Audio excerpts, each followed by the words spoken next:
আজ রাতে আমার ছেলে আমাকে বলল, মা, আমি আর তোমাকে ছাড়া কারো সাথে বিয়ে করব না। আমি মধুমিতা দাস, বয়স ৩৮ বছর। আমার স্বামী বিপ্লব দাস মারা গেছেন ৫ বছর আগে। আমার একমাত্র সন্তান অভিজিৎ, বয়স ২১ বছর। সে কলেজে পড়ে।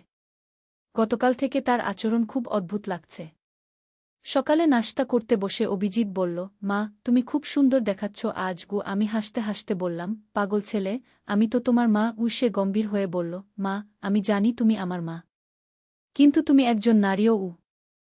দুপুরে খেতে বসে সে আবার বলল, মা, আমি তোমাকে খুব ভালোবাসি। আমি বললাম, আমিও তোমাকে ভালোবাসি বাবা। সে বলল, না মা, আমার ভালোবাসা অন্যরকম গু।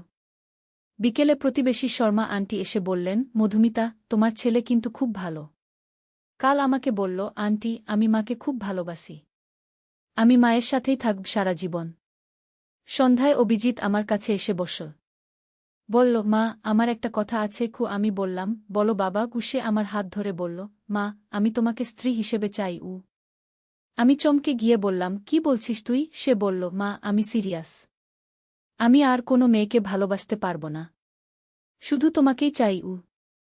রাতে খাওয়ার সময় অভিজিৎ বলল, মা, আজ প্রতিবেশীরা আমাদের দম্পতি ভেবে বিয়ের কার্ড দিয়েছে। আমি বললাম, তুই কি বলেছিস? সে বলল, আমি হ্যাঁ বলে রেখেছি। আমরা স্বামী স্ত্রী হিসেবে যাবগু। আমি রেগে গিয়ে বললাম, এটা কি করছিস তুই? সে শান্ত গলায় বলল, মা, আমি যা করছি ঠিক করছি। আমি তোমাকে ভালোবাসি। এই বিয়েগুলোতে আমরা দম্পতি হিসেবে গেলে সবাই বুঝবে আমরা একসাথে গি। আমি বললাম, অভিজিৎ, আমি তোমার মা। এটা সম্ভব নয়। সে বলল, মা, সবকিছুই সম্ভব যদি দুজনে চাই। আমি তোমাকে চাই, তুমি কি আমাকে চাও? আমি নীরব হয়ে গেলাম। মনের মধ্যে একটা অদ্ভুত অনুভূতি হচ্ছিল।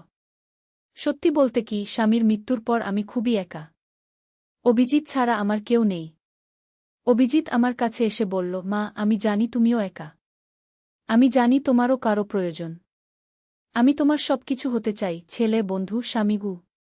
আমি তার দিকে তাকিয়ে রইলাম। সে বলল, মা, আগামীকাল থেকে আমি তোমাকে নাম ধরে ডাকব। মধুমিতা। আর তুমি আমাকে বলবে অভিউ। আমি কিছু বলতে পারলাম না।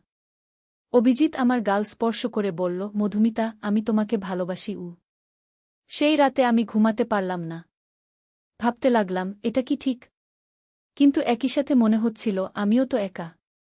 অভিজিৎ যদি আমার সাথে থাকতে চায়, তাহলে সমস্যা কোথায়?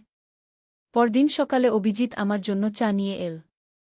বলল, মধুমিতা, তোমার চা। আমি চা খেতে খেতে ভাবলাম, আসলেই তো সে আমাকে খুব ভালোবাসে। অভিজিৎ বলল, আজ আমরা শপিং করতে যাব। তোমার জন্য সুন্দর শাড়ি কিন। আর আমাদের ফটো তুলব। আমি বললাম, কেন? সে বলল, প্রথম বিয়েতে আমরা দম্পতি হিসেবে যাব। সবাইকে দেখাতে হবে আমরা একসাথে গু। দুপুরে আমরা বাজারে গেলাম। অভিজিৎ আমার জন্য একটা লাল শাড়ি কিন। বলল, এটা পরে আজ রাতে আমার সাথে ডিনার করবে গু। বাড়ি ফিরে আমি শাড়ি পরলাম। অভিজিৎ আমাকে দেখে বলল, ওয়াও, তুমি দেখতে একদম আমার স্ত্রীর মতো লাগছ গু। রাতে খাওয়ার টেবিলে অভিজিৎ মোমবাতি জ্বালিয়ে রোমান্টিক পরিবেশ তৈরি করল। বলল, মধুমিতা, এটা আমাদের প্রথম ডেট কি? আমি হাসতে হাসতে বললাম, তুই সত্যিই পাগল। সে গম্ভীর হয়ে বলল, না, আমি পাগল নই।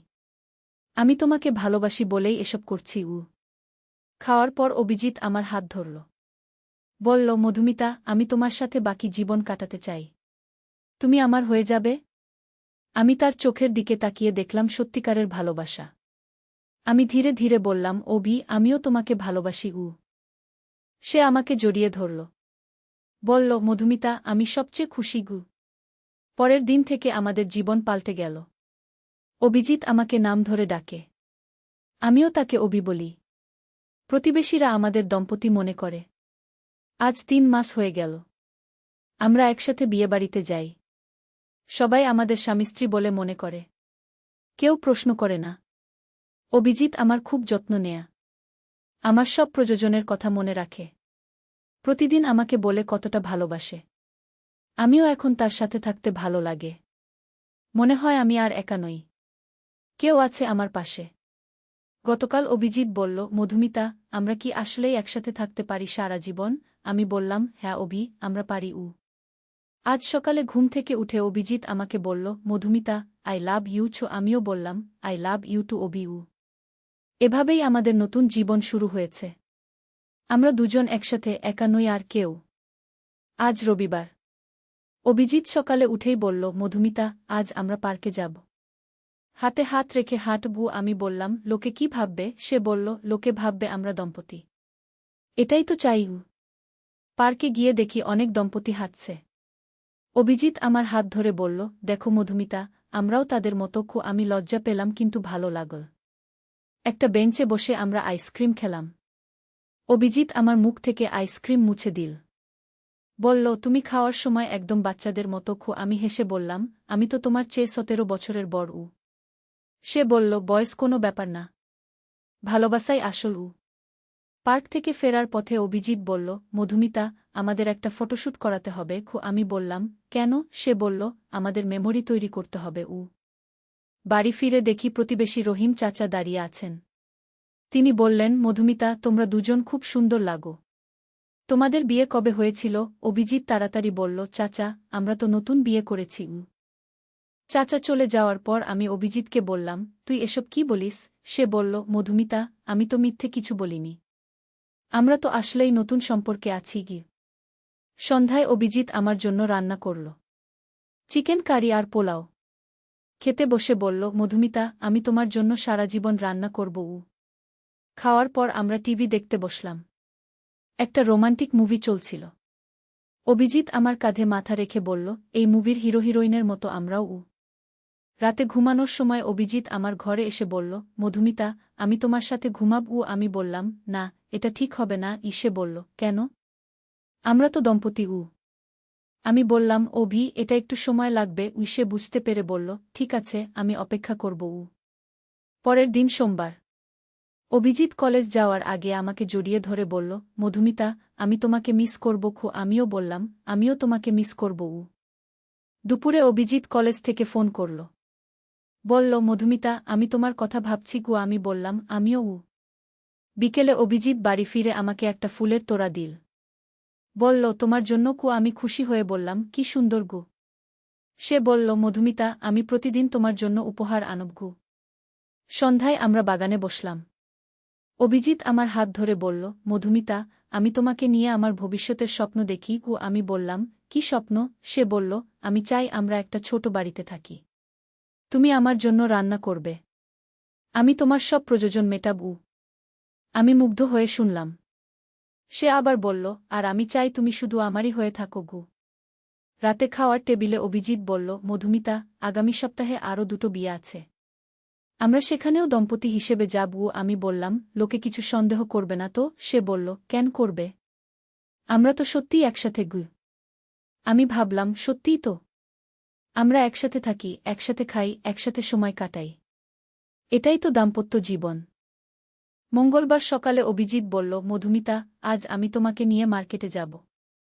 আমাদের জন্য জুতা কিনব। আমি বললাম, ম্যাচিং জুতা? সে হেসে বলল, হ্যাঁ, দম্পতিদের মতো। মার্কেটে গিয়ে অভিজিৎ আমার জন্য সুন্দর এক জোড়া জুতা কিন, আর নিজের জন্যও একই রঙের। দোকানদার বলল, ভাইজান, আপনাদের খুব মানানসি লাগছে। বাড়ি ফিরে অভিজিৎ বলল, মধুমিতা, আমরা এই জুতা পরে আজ রাতে ডিনারে যাব। রাতে আমরা একটা রেস্টুরেন্টে গেলাম। অভিজিৎ আমার জন্য চেয়ার টান, খাবার অর্ডার দিল। সবকিছুতে এমনভাবে যত্ন নিল যেন আমি তার স্ত্রী। রেস্টুরেন্টের ওয়েটার বলল, স্যার, আপনাদের বিয়ে কতদিন হল? অভিজিৎ বলল, নতুন বিয়ে। ওয়েটার বলল, তাই তো মনে হচ্ছিল। খুব সুন্দর জুটি।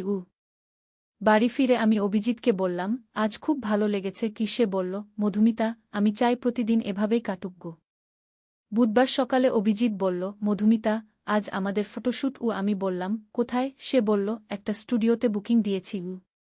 স্টুডিওতে গিয়ে দেখি অনেক দম্পতি ফটো তুলছে। ফটোগ্রাফার বলল, আপনারা কি ধরনের ফটো চান? অভিজিৎ বলল, রোমান্টিক কাপল ফটো। আমাদের অনেক ছবি তোলা হলো, হাত ধরে জড়াজড়ি করে, হাসতে হাসতে। ফটোগ্রাফার বলল, আপনাদের কেমিস্ট্রি খুব ভালো। ছবি তোলার পর অভিজিৎ বলল, মধুমিতা, এই ছবিগুলো আমাদের ড্রয়িং রুমে লাগাব। বাড়ি ফিরে আমরা ছবিগুলো দেখলাম। সত্যিই খুব সুন্দর হয়েছে। আমাদের দেখতে সত্যিকারের দম্পতির মতো লাগছে। বৃহস্পতিবার সকালে অভিজিৎ বলল, মধুমিতা, আজ আমি অফিসে ইন্টার্নশিপের জন্য যাব। তুমি একা থাকবে? আমি বললাম, হ্যাঁ, কোনো সমস্যা নেই উ। সে বলল, আমি তোমাকে ঘন ঘন ফোন করব উ। সত্যিই 2 ঘন্টা পর পর সে ফোন করল। জিজ্ঞেস করল আমি কি করছি, কেমন আছি। বিকেলে বাড়ি ফিরে সে আমাকে জড়িয়ে ধরল। বলল, মধুমিতা, আমি তোমাকে ছাড়া একদম ভালো ছিলাম না গি। আমিও বুঝতে পারলাম, আমিও তার জন্য অস্থির হয়েছিলাম সারাদিন। শুক্রবার এলো প্রথম বিয়ের দিন। অভিজিৎ আমাকে সেই লাল শাড়ি পরতে বলল। নিজেও পাঞ্জাবি পরল। আমাদের দেখতে সত্যিই দম্পতির মতো লাগছিল। বিয়ের অনুষ্ঠানে গিয়ে সবাই আমাদের স্বাগত জানাল। কেউ কিছু সন্দেহ করল না। সবাই ভাবল আমরা স্বামী স্ত্রী। রাতে বাড়ি ফিরে অভিজিৎ বলল, মধুমিতা, দেখলে তো কত সুন্দরভাবে সবাই আমাদের গ্রহণ করল উ। আমি বললাম, হ্যাঁ, সত্যিই উ। সে আমার কাছে এসে বলল, মধুমিতা, এখন আমরা কি সত্যিকারের দম্পতি হয়ে যেতে পারি? আমি তার চোখের দিকে তাকিয়ে দেখলাম গভীর ভালোবাসা। আমি ধীরে ধীরে বললাম, অভি, আমি প্রস্তুত গো। সেই রাতে আমাদের নতুন জীবন শুরু হল। আমরা সত্যিকারের দম্পতি হয়ে গেলাম। শনিবার সকালে ঘুম থেকে উঠে অভিজিৎ আমাকে বলল, মধুমিতা, আমি সবচেয়ে খুশি।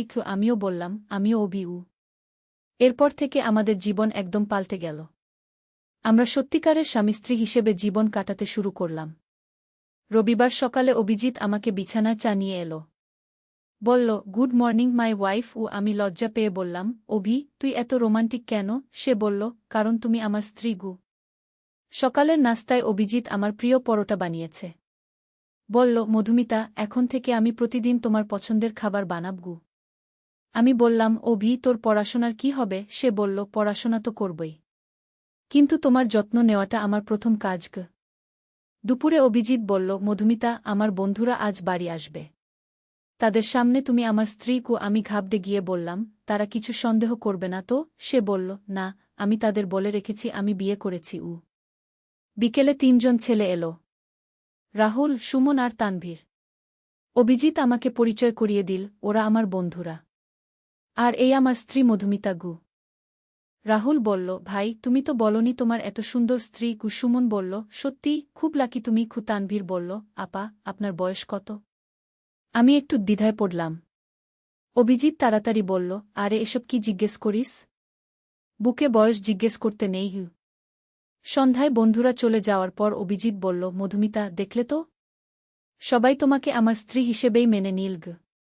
আমি বললাম, কিন্তু অভি, তানভীর আমার বয়স জিজ্ঞেস করল কেন? সে বলল, ওই পাগল। তুমি চিন্তা করো না, তুমি দেখতে অনেক কম বয়সের লাগো উ। সোমবার সকালে অভিজিৎ কলেজে যাওয়ার আগে আমাকে বলল, মধুমিতা, আজ আমি ক্লাসে সবাইকে বলব আমি বিয়ে করেছি উ। আমি বললাম, কেন? সে বলল, আমি চাই সবাই জানুক আমার স্ত্রী আছে গিউ। দুপুরে অভিজিৎ ফোন করে বলল, মধুমিতা, আমি সবাইকে বলেছি। সবাই তোমাকে দেখতে চায়। আজ সন্ধ্যায় তোমাকে নিয়ে কলেজে যাব। সন্ধ্যায় আমরা কলেজে গেলাম। অভিজিৎ আমাকে তার সহপাঠীদের সাথে পরিচয় করিয়ে দিল। সবাই বলল, অভিজিৎ ভাই, আপনার স্ত্রী খুব সুন্দর গো। একটা মেয়ে প্রিয়া এসে বলল, আপা, আপনার গহনাগুলো খুব সুন্দর। কোথায় কিনেছেন? আমি বললাম, ধন্যবাদ উ। অভিজিৎ বলল, আমি কিনে দিয়েছি আমার স্ত্রীকে গু। বাড়ি ফিরে অভিজিৎ বলল, মধুমিতা, দেখলে তো সবাই আমাদের মেনে নিয়েছে গি। মঙ্গলবার সকালে প্রতিবেশী রীতা আন্টি এসে বললেন, মধুমিতা, শুনলাম তুমি আবার বিয়ে করেছ। আমি বিব্রত হয়ে বললাম, জি আন্টি। তিনি বললেন, ছেলেটা ভালো, তোমার জন্য খুশি হলাম গ। দুপুরে অভিজিৎ বাড়ি এসে বলল, মধুমিতা, আমার মাসি ফোন করেছে, আগামী সপ্তাহে আসবে। আমি বলেছি আমি বিয়ে করেছি উ। আমি ভয় পেয়ে বললাম, সে কি বলল? অভিজিৎ বলল, খুশি হয়েছে, তোমাকে দেখতে চায় উ।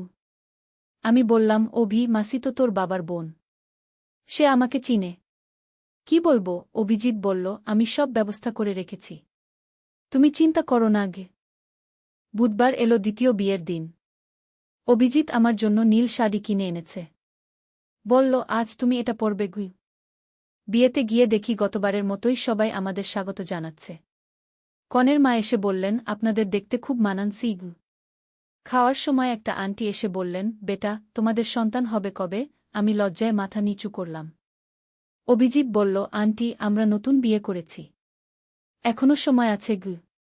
বাড়ি ফিরে অভিজিৎ বলল, মধুমিতা, সবাই আমাদের সন্তানের কথা জিজ্ঞেস করবে। আমরা কি বলবো? আমি বললাম, এই নিয়ে আমিও চিন্তিত। সে বলল, আমরা এখনো প্রস্তুত নই গু। বৃহস্পতিবার সকালে অভিজিৎ বলল, মধুমিতা, আমি তোমার জন্য সোনার চেইন কিনেছি। একটা সুন্দর চেইন দিয়ে আমার গলায় পরিয়ে দিল। বলল, এখন তুমি আরও সুন্দর লাগছ গু। আমি বললাম, অভি, এত দামি জিনিস কেন কিনিস? সে বলল, আমার স্ত্রীর জন্য কিছুই দামি নয় গু। দুপুরে আমরা একসাথে রান্না করলাম। অভিজিৎ আমাকে সাহায্য করল। বলল, মধুমিতা, আমি তোমার সাথে এভাবে রান্না করতে ভালোবাসি। বিকেলে আমরা টিভিতে একটা সিরিয়াল দেখছিলাম।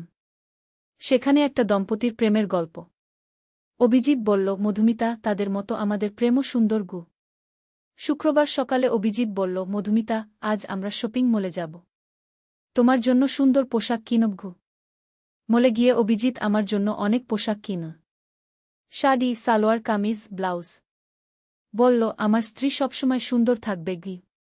একটা দোকানদার বলল, স্যার, আপনার স্ত্রী খুব ভাগ্যবান। আপনি এত যত্ন নেন গু। অভিজিৎ গর্ব করে বলল, হ্যাঁ, আমি আমার স্ত্রীকে খুব ভালোবাসি।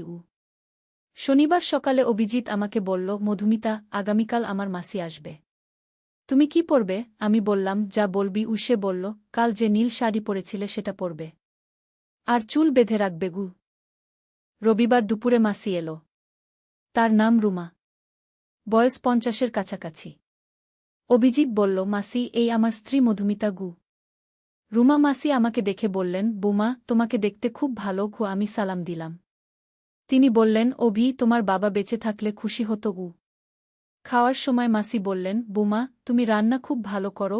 আমি বললাম, ধন্যবাদ মাসি। তিনি বললেন, অভির খুব ভালো স্ত্রী পেয়েছে গিউ। মাসি চলে যাওয়ার পর অভিজিৎ বলল, মধুমিতা, দেখলে তো? মাসিও তোমাকে পছন্দ করেছে গি। সোমবার সকালে অভিজিৎ কলেজে যাওয়ার আগে বলল, মধুমিতা, আজ আমার জন্মদিন। আমি চমকে বললাম, কেন বলিসনি? সে বলল, সারপ্রাইজ দিতে চাইছিলাম গু। আমি তাড়াতাড়ি কেক অর্ডার দিলাম। বিকেলে অভিজিৎ বাড়ি ফিরলে দেখে খুশি হয়ে গেল। বলল, মধুমিতা, তুমি আমার সবচেয়ে ভালো উপহার। রাতে কেক কাটার সময় অভিজিৎ বলল, মধুমিতা, এটা আমার জীবনের সবচেয়ে সুখের জন্মদিন গু। মঙ্গলবার সকালে অভিজিৎ বলল, মধুমিতা, আমি তোমার সাথে একটা ভ্রমণে যেতে চাই গু। আমি বললাম, কোথায়? সে বলল, কক্সবাজার। আমাদের হানিমুন গু। আমি লজ্জা পেয়ে বললাম, অভি, এটা কি ঠিক হবে? সে বলল, কেন হবে না? আমরা তো স্বামী স্ত্রী গু। বুধবার আমরা কক্সবাজারের জন্য রওনা দিলাম। ট্রেনে যাওয়ার সময় অভিজিৎ আমার হাত ধরে রাখল। বলল, মধুমিতা, এটা আমাদের প্রথম ট্রিপ গু। কক্সবাজার পৌঁছে আমরা একটা সমুদ্রের পাশের হোটেলে উঠলাম। অভিজিৎ রিসেপশনে বলল, আমার স্ত্রীর সাথে গু। হোটেলের রুমটা খুব সুন্দর। বালকনি থেকে সমুদ্র দেখা যায়। অভিজিৎ বলল, মধুমিতা, কি সুন্দর দৃশ্য। সন্ধ্যায় আমরা সমুদ্র সৈকতে গেলাম। অভিজিৎ আমার সাথে হাত ধরে হাঁটল। বলল, মধুমিতা, আমি তোমাকে নিয়ে এত খুশি গু। সমুদ্রের পাড়ে বসে আমরা সূর্যাস্ত দেখলাম। অভিজিৎ বলল, মধুমিতা, এই মুহূর্তটা আমি কখনো ভুলব না গি। রাতে হোটেলে ফিরে অভিজিৎ বলল, মধুমিতা, আমি তোমাকে ভালোবাসি। আমিও বললাম, আমিও তোমাকে ভালোবাসি অভি। পরের দিন আমরা আরও অনেক জায়গা ঘুরলাম। ফটো তুললাম। অভিজিৎ আমার জন্য শাক কিন। বলল, এটা পরে তুমি আরও সুন্দর লাগবে গি। 3 দিন পর আমরা ঢাকায় ফিরলাম। অভিজিৎ বলল, মধুমিতা, এই ট্রিপ আমার জীবনের সবচেয়ে সুখের সময়।